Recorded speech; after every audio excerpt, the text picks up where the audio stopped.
오래전 울산의 장생포 마을은 바다와 산이 어우러져 아름다운 경관을 자랑하던 곳이었다. 이 마을에는 특별한 전설이 있었으니 바로 장생포의 도깨비 이야기였다. 많은 사람들이 이 신비로운 이야기를 들으러 먼 길을 오곤 했고, 특히 밤이 깊어질수록 이 이야기는 더욱 생생히 살아나 마을 사람들의 가슴을 두드렸다. 장생포 도깨비의 이야기는 이렇게 시작된다. 한때 이 마을에는 악천후가 끊이지 않았고, 어부들은 바다에 나가기도 전에 두려움에 사로잡혔다. 바다는 잔잔해질 날이 없어 보였고, 마을 사람들은 절망에 빠져 있었다. 그러던 어느 날 한 노인이 나타나 말했다. 바다 깊은 곳에 잠든 도깨비를 깨우면 모든 문제가 해결될 것이네. 마을 회의가 열린 그날 밤, 사람들은 의견이 분분했다. 도깨비를 깨우는 것이 과연 옳은 일인지, 그 과정에서 더 큰 재앙이 닥치지는 않을지 불안감에 휩싸였다. 하지만 결국 그들은 도깨비를 깨우기로 결심하였다. 그 방법은 바로 세 가지 미션을 수행하는 것이었다. 첫 번째는 장생포의 절벽에 올라 가장 높은 곳에 붉은 깃발을 꽂는 것이었다. 두 번째는 마을을 둘러싼 산울림 숲에서 신비한 초록빛 잎을 찾아오는 것이었고, 마지막은 바다의 깊은 곳에서 빛을 잃지 않는 푸른 진주를 가져오는 것이었다. 그리하여 마을의 젊은 용사 3명이 선택되었다. 첫 번째 용사 강현은 늠름한 체격을 자랑하는 청년으로 없던 공경에도 굴하지 않는 강한 정신의 소유자였다. 그는 장생포의 절벽을 향해 홀로 길을 나섰다. 고신 중 어느 때보다 높은 파도와 거센 바람이 몰아쳤지만 강현은 굴하지 않고 높은 곳에 붉은 깃발을 꽂았다. 그러자 하늘이 잠시 개이고 마을 사람들은 드디어 첫 번째 미션이 성공했음을 알았다. 두 번째 용사 헤라는 지혜롭고 신중한 여인이었다. 그녀는 산울림 숲의 복잡한 길에도 당황하지 않고 나아갔다. 숲의 깊은 곳에 들어서자 곧 전설 속의 초록빛 잎을 발견할 수 있었다. 그것은 마치 빛을 발하는 것처럼 주변의 어둠을 밝혀주었다. 헤라는 주저없이 초록빛 잎을 따서 돌아왔고, 마을 사람들은 환호성을 질렀다. 마지막 미션은 바다의 푸른 진주를 찾는 것이었다. 세 번째 용사 성우는 뛰어난 잠수 실력을 자랑하는 어부였다. 그는 바다로 나아가 깊은 곳으로 들어갔다. 한참의 시간이 흘렀지만 성우는 돌아오지 않았다. 마을 사람들은 두려움에 떨었다. 하지만 결국 그가 푸른 빛을 손에 쥐고 나타났을 때 모두가 그를 환영하며 기쁨의 눈물을 흘렸다. 세 가지 미션이 모두 성공을 거두자 도깨비의 모습을 한 수호신이 장생포에 나타났다. 수호신은 마을 사람들에게 말했다. 너희의 용기와 지혜 그리고 인내가 나를 깨웠구나. 이제부터 이 마을은 어떤 아군도 닥치지 않을 것이다. 그 후로 장생포의 하늘은 맑아지고 바다는 잔잔해져 어부들은 풍요로운 어획을 누리게 되었다. 그리고 장생포는 안전하고 평화로운 마을로 다시 태어났다. 사람들은 해마다 이 이야기를 전하며 도깨비, 아니 수호신에게 감사의 마음을 전했다. 그리하여 장생포의 도깨비 이야기는 울산의 민속신앙으로서 오늘날까지 전해지고 있는 것이다. 두 번째 이야기. 오래전 천안의 청룡산에는 수많은 나무와 동물이 조화롭게 살아가고 있었습니다. 그러나 그 중에서도 특별한 나무 한 그루가 있었습니다. 주민들은 이것을 실령나무라 불렀습니다. 이 나무에는 전설에 따라 나무 정령이 깃들어 있다고 전해졌고, 나무 정령은 마을 사람들을 보호하고 풍작을 보장해주는 존재로 숭배됐습니다.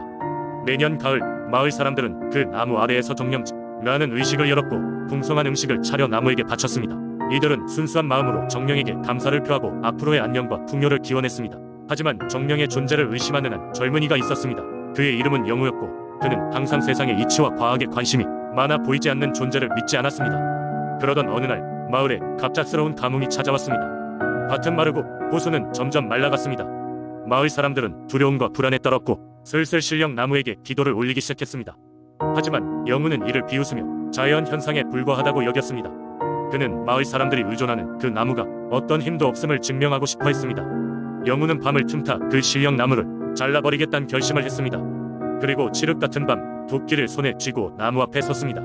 나무를 베기 시작한 순간 갑자기 그의 주변에 강력한 바람이 몰아쳤습니다. 눈부신 빛과 함께 나무에서 한 존재가 나타났습니다. 바로 나무 정령이었습니다. 정령은 영우에게 조용히 다가와 말했다.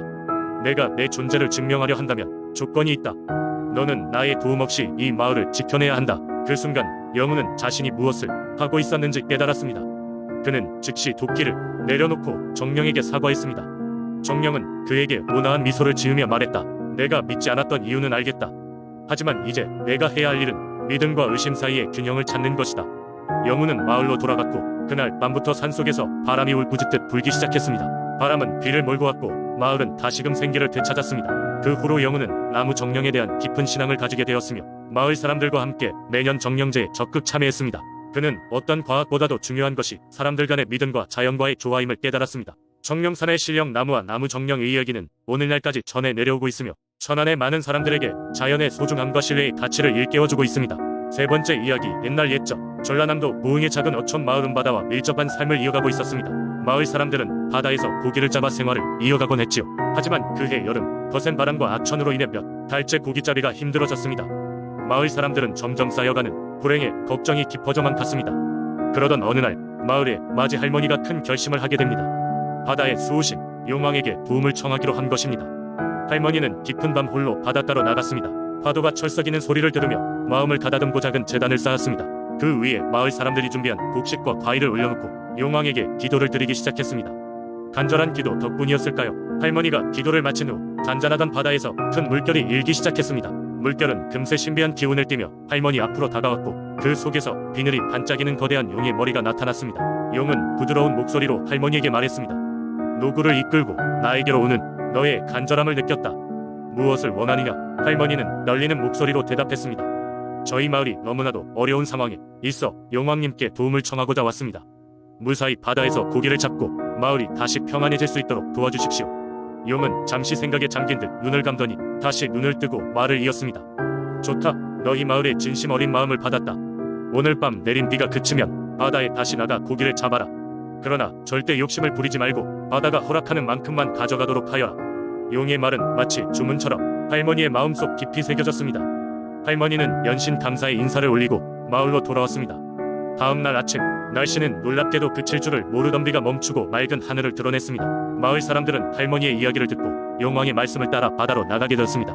그들은 경이롭게도 한 척의 배로 그 어떤 해보다도 많은 물고기를 잡아올 수 있었습니다. 마을은 다시 생기를 되찾고 사람들은 하루하루를 감사하며 살아갔습니다. 시간이 흘러 할머니는 무한으로 세상을 떠났지만 그녀의 이야기는 오랫동안 마을 사람들에게 전해 내려오며 그들의 마음속에 용왕에 대한 경외를 심어주었습니다. 마을 사람들은 조상 대대로 용왕의 은혜를 기억하며 그에게 감사의 제를 올려 그 전통을 이어가고 있습니다. 용왕과의 만남은 단순히 바다에서의 만선이라는 결실로 끝난 것이 아니라 자연과 인간의 조화로운 공존을 깨달아가는 마을의 지혜로 자리매김하게 됐습니다. 네 번째 이야기. 아득한 옛날 한반도 중심부를 가로지르는 백두대간 산맥에는 신형스러운 호랑이가 살았다고 합니다. 이 호랑이는 다른 호랑이들과 달리 백두산 이신이 내린 특별한 인물이라는 전설이 있었습니다. 그 호랑이는 식물을 무성하게 하고 사냥할 때는 항상 먹이를 가릴 수 있는 지혜를 가지고 있었죠. 전설에 따르면 이 호랑이는 인간에게 해를 끼치지 않는 오히려 사람들을 보호하는 신령으로 여겨졌습니다. 당시 청주 지역은 이러한 신령한 호랑이에 대한 믿음이 강했습니다. 주민들은 호랑이를 청주의 수호신으로 숭배하며 해마다 정한 날짜가 되면 호랑이를 기리기 위한 제사를 지냈습니다. 그 제사는 산신제와 유사한 형식이었으며 주로 농작물이 잘 자라도록 기원하고 마을의 평안을 빌었습니다. 제사를 준비할 때는 산속에서 채집한 신선한 약초와 과일 그리고 정성 들인 음식을 마련했습니다. 호랑이에 대한 전설은 농업사회였던 당시 청주의 문화 속에 깊숙이 자리 잡아 마을 사람들이 어려움을 겪을 때마다 호랑이의 영원히 도움을 준다는 이야기가 전해 내려왔습니다. 예를 들어 한 해는 극심한 가뭄이 닥쳐 농작물이 시들고 사람들은 한숨 쉬며 매일 산을 바라보았습니다. 바로 그때 마을의 장로는 신령한 호랑이가 있는 산으로 올라가 기도를 하기 시작했습니다. 며칠 밤낮을 기도하던 끝에 갑자기 폭우가 내리기 시작하여 말랐던 논밭이 다시 물을 머금고 생기를 되찾았습니다. 마을 사람들은 호랑이의 은총이라 믿고 더 애정을 담아 제사를 드렸습니다. 또 다른 이야기에서는 한 사냥꾼이 숲에서 길을 잃고 헤맬 때 신령한 호랑이가 나타나 길을 안내해 주었다고도 합니다. 호랑이는 사냥꾼에게 필요한 사냥감이 있는 곳으로 안내하고 한 마리의 토끼를 내려다보며 사냥을 도와주었다고 합니다. 그 후 사냥꾼은 자신이 가졌던 불행이 모두 사라졌다고 느꼈고 마을에 돌아와 이 이야기를 전했습니다. 이후 마을에서는 모든 사냥꾼이 사냥을 떠나기 전에 호랑이에게 축원을 드리는 전통이 생겨났습니다. 세월이 흐르고 산업화와 현대화로 인해 이러한 민속신앙은 점차 그 모습을 바꾸거나 사라지기도 했습니다. 하지만 청주 지방의 오래된 마을에서는 여전히 그 신령한 호랑이를 잊지 않고 전설과 이야기를 소중히 간직하며 후손에게 전하고 있습니다. 어쩌면 지금도 산속 어딘가에서 그 호랑이는 청주를 수호하고 있을지도 모릅니다.